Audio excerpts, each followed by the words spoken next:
Okay, so here we are, the first part of my debt dashboard. Now, this is for March, yes, but this information does not change. I put this at the top of every month. Column A, those are just check marks for when the statement has closed. Column B is the name of the card, right? I have 5 active credit cards, 1 inactive, and then I added also the orthodontist on there just because I also want to keep track of it. It's a fixed rate, no interest. It's interest free, but I still want to have it on there. That's in column B. Column C is the due date. A lot of us get hung up on the due date. And while that is important, we also need to know what else matters, okay? There's other dates.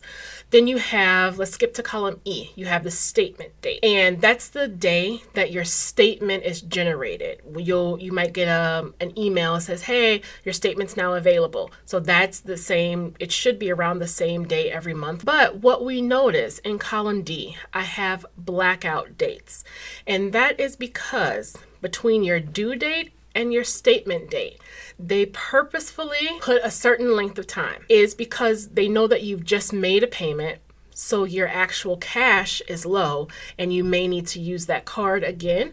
So what do? Anything between when you made your payment and the statement is generated, it gets also lumped in to the interest calculation. So let's say you made a $200 payment on the 1st, and on the 3rd, you go to Home Goods and you spend $150.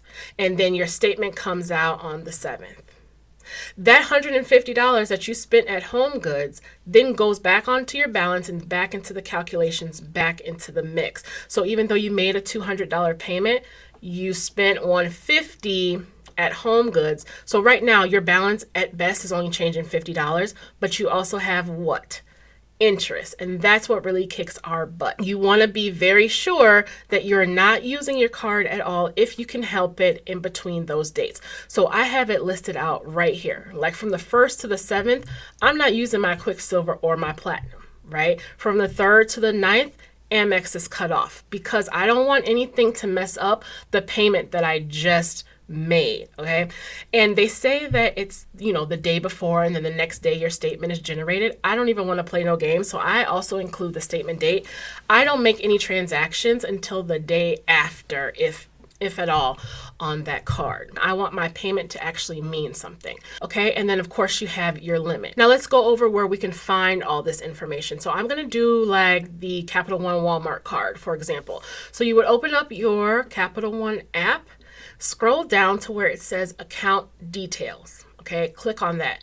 You'll find your interest rate, your limit, your due date, and your statement date, which is perfect. Those are the columns that we have filled out here. So that gives you all your information. Also can pull up your physical statement by month. So go ahead and have that PDF open as well. We can use that later on. But for just filling in this information, go to your account details and everything should be there. And then to the right of all that information, I have some color coded. That looks, kind of cute. Color coded everything because these are milestones with my credit cards. And this is all based on utilization. And what is utilization, you ask? Great question. Utilization is the amount of your available credit that you are utilizing to supplement your actual income, like the cash that you have on hand. Lenders, they don't want to see you using too much of your credit card from month to month or carrying that balance from month to month, because that means you're relying heavily on credit to make your payments, to fund your lifestyle day to day, and you're not really making enough to cover the amount of credit that you have available given to you. So that also plays into like how responsible are you with this credit that we're giving you. You can see in column G, my interest rates are pretty high. I'm at the tippy top. 30%, well, 29.99 is the highest that it can go. And you see I have 2 credit cards and Walmart is almost up there, basically right there with it. Now that's the highest it can go. When I got these cards, my credit wasn't as good. So my interest rates are pretty high, and you can see down below the 28.68% I have. is my average credit card APR, which is the amount of interest that they're charging me on my balance every year. So with our credit card utilization, we do not want that to be too high. So if our limit that we have here, like for Capital One Walmart, is $2,500, we want to stay in a certain range. That certain range is 30% and below. So 30% is where they say, okay, that's about what people use on average, 30% of their limit to kind of go move around day to day. Anything higher than that, that's when people, when they start looking at you closely, side-eye and being all in your business, like, okay, what are you really doing? Why aren't you paying your bills from month to month?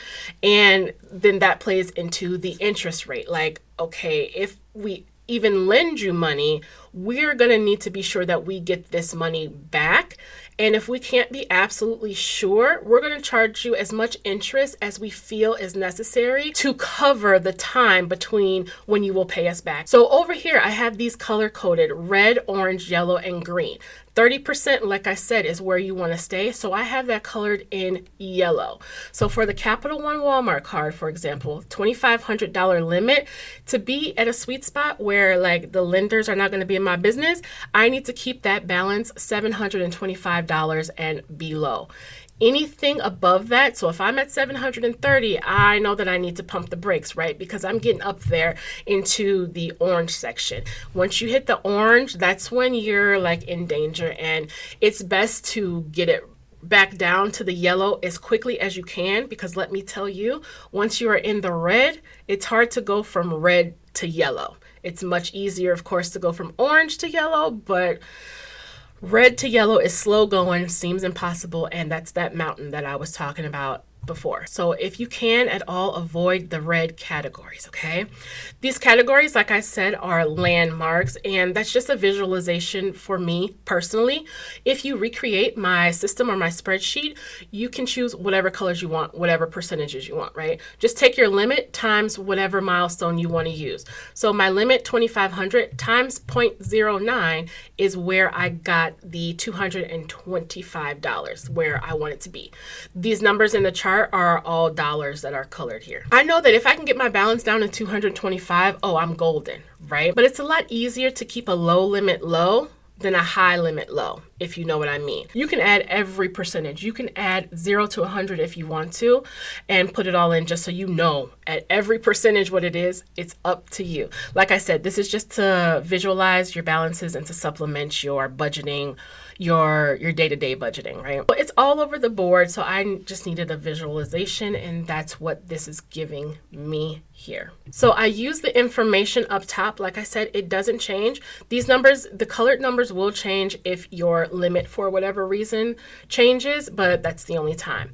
So I use those numbers to plug in my little monthly snapshot. Now in column C, for the second little chart, we have a beginning balance on 3/1.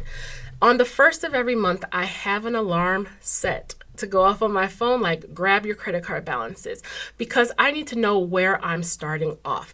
If you've ever noticed with credit cards, they don't tend to give you a running total, like, okay, your balance was this, then you spent this much money, now it's this on this day. You know, like on your debit card, like if you spend a certain amount of money, like your transaction is there, but then like down a little bit and like grayed out is what your total is after that transaction, right? Credit cards don't do that for whatever reason. They want to keep you guessing. So because I don't really want to go in and look at and subtract out a payment or a transaction that fell in the month and do all that math, I just want to go in and grab it before it changes and plug it in, because I need to know where I'm starting. The same thing goes for column G right here for the ending balance. I need to know where I'm ending up, because why? I do my budget from month to month, the first to the last day. Credit card companies, as you can see, they have your statement date can be any number of days. Maybe you get to pick your due date and it's based closely off that, or when you signed up for the card, when you were approved, whatever they feel like that day, like I don't know. So they operate, let's for example, with my Walmart card on the 17th, that means that my billing cycle is from like March 17th through April 16th. which is great for them. But I don't do my budget based on like these moving credit card dates. I need bearings. I need a solid post, a solid beginning and ending. So that is why I have these two columns. And that's why I go in and grab them before the days get away from me. Now the 3/1 beginning balance is filled in because today is March 21st. And this is not filled in because it is not March 31st yet. The orthodontist is filled in because it is a set payment that just, it runs out and there's no interest and it's just a fixed payment every month. So I know what that's going to be. It decreases by the same amount every month. So I did fill that in. But let's go over the other numbers, okay? The column D and F, the beginning and reported utilization. Again, remember, utilization is how much of your credit card limit are you actually using. My beginning balance with my Walmart card was $1529.02. So that divided by the limit is 61.16%. So I'm in the red automatically because 61 is higher than this 49. Okay, I'm in the red. Red alert, red alert. I know I need to get Walmart back down under control. I made a payment, but that payment was just how much I could pay at the time. And it brought me down to a total reported utilization of 55.96. The credit bureaus report what your balance is on the day your statement is generated. So because I made that payment, it was at 61, but they don't know that, okay? What they're gonna see is, oh, she's at 55%, which is good because I did not use my card within there. Now, if I would have made a payment and then went and used my card, and then let's say it got up to 1650, now look, I'm going from 61% to 66, and basically my payment meant nothing and I moved a little bit backwards. For whatever reason, I'm not saying that you never have a good reason to use your credit card in your blackout dates or between your statement and your due date. No, I'm not saying that. I'm saying what is going to show is the latter, which is your most recent, which they're going off of the statement. Same thing for the other cards. As you can see, there's a lot of red down here. Like I said, I know how you feel, girl. I'm in the red sometimes too. My beacon of hope right here is my little pride and joy is my Capital One Platinum. I set out to focus on that one because when I did this and I saw all this red, immediately overwhelmed, immediately closed the laptop and eat ice cream. So I just picked one card to focus on, and that was my Platinum card. This is an instance where there was activity in between the payment and the statement date. It's an automatic recurring payment. I try if I can to make that payment up, but it doesn't look like I was able to this month. So it did increase a little bit, just under 1%. Like I said, there can be reasons why, but you just want to minimize them as much as you can. If there is a bill that is due, for example, in between your in between your payment date and your statement date, see if you can move that bill due, that date, to after your statement date. If they cannot do that, see if you can move that bill to another card that has a statement date that lies outside of the blackout date of your due date of your bill, if that makes sense, So if I have a bill that is due on the 3rd, right, on my that's going to hit my American Express, I have it set up to pay that way, I'm going to want to see if I can maybe move that to my Sapphire, because I have time to play with on my Sapphire for this to hit and not really affect my balance, because whatever payment I make on the 9th or the 10th, it already hit on the 3rd. So I can either move that to the Sapphire or see if I can move the due date, like for utilities, for example, you can change your due date on some of those. See if you can do that. If not, if it's something like a subscription that's not life or death, cancel that subscription and then restart it outside of your statement date, your blackout dates, so then that the next month it'll be recurring. So if I want to cancel that bill that's due on the 3rd, and then I'm going to pick it up again on the 15th and still put it on the American Express, now I'm not operating within that blackout date. I'm going to make my payment on the 3rd. When the statement's generated on the 9th, I'm good, and that payment is not heading to the 15th. So then next month when I I make that payment on the 3rd, it's going to include that charge from the 15th. So it's just all like a timing numbers game that you really have to nail down. And the easiest way to do it is, of course, to put on the spreadsheet. So I have everything here. And then at the bottom, I have my totals and averages. On the 1st of the month, my debt total was $20,163. That again is because the orthodontist is added in there. So it's slightly different from the number that I gave you in my intro. And my utilization, this is just the average. Yeah, this is just the average of only my credit card. So I took the orthodontist up out of it. So that gives me 50.8% on average that I'm using my credit. And that is also in the red because, you know, it's above 49%. After all my statements have ended, like I said, today is March 21st. My last statement day is on the 17th, right? This really doesn't, I'm going to say my statement. Well, yeah, that can be because nothing is going to hit there. He's not going to get like a new set of braces every month. All of my credit cards have closed right now. So I've made all the payments that I think that I can make for the month. And I'm down to $19,456.04, which is good. So now that brings my reported utilization from 50.8 to 48.52. Yay. We made a little bit of progress, didn't we? In column H, I have the percent change, like overall from beginning utilization to reported utilization.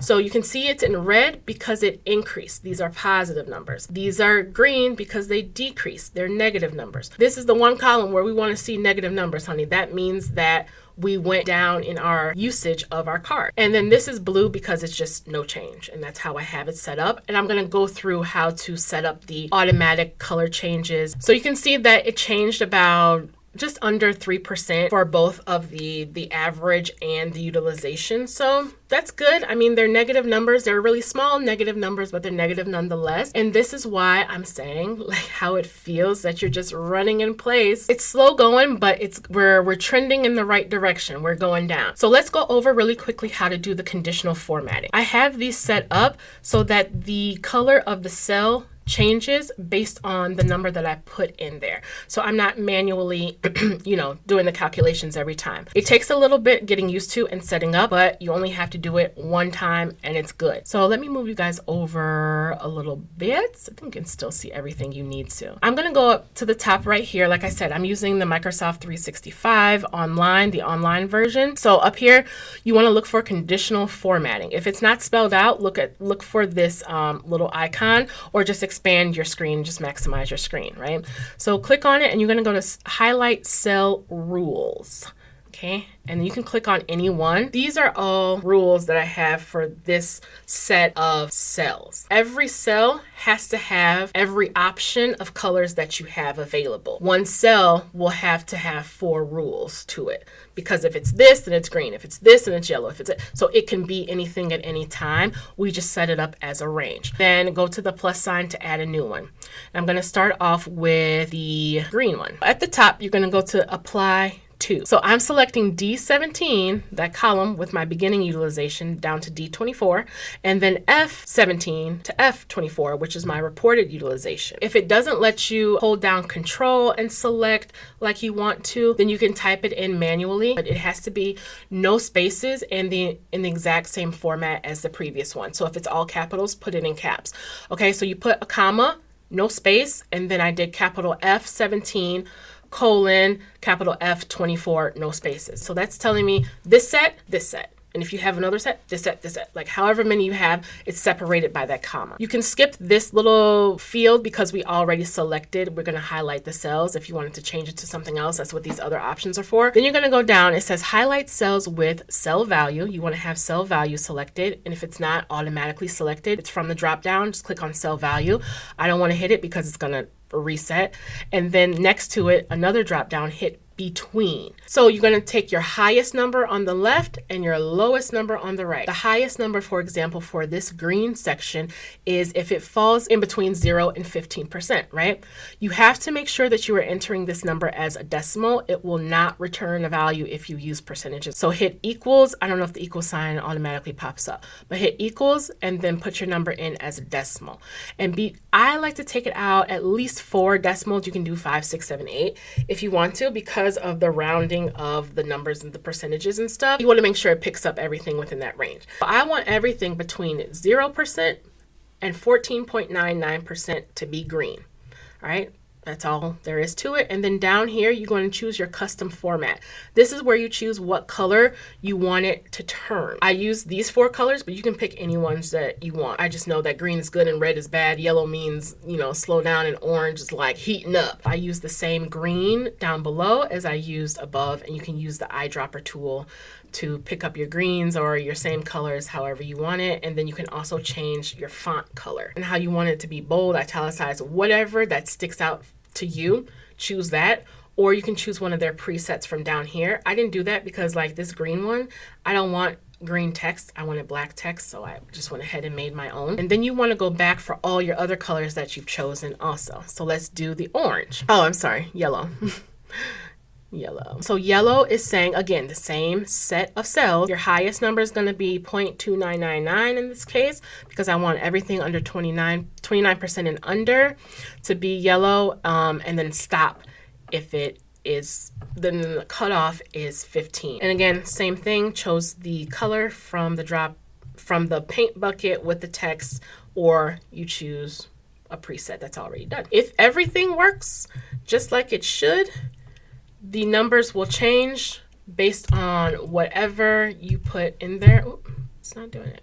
Based on whatever you put in there. So go ahead and put some dummy numbers in there just to see and to check it out and be sure that it does what you want it to do. You don't have to set it up every time to do crazy stuff. It's not that labor intensive. We want to set it and forget it. So this is my debt dashboard where I use to check in every month and just see how I'm doing with this debt. Now, when I see this and I see all this red and I'm just like, oh my God, I need to do something about it. So we're going to move on to making our very own custom payment schedules to pay down this debt. And I'm going to show you how, and we can predict the interest charges and everything else in the next part.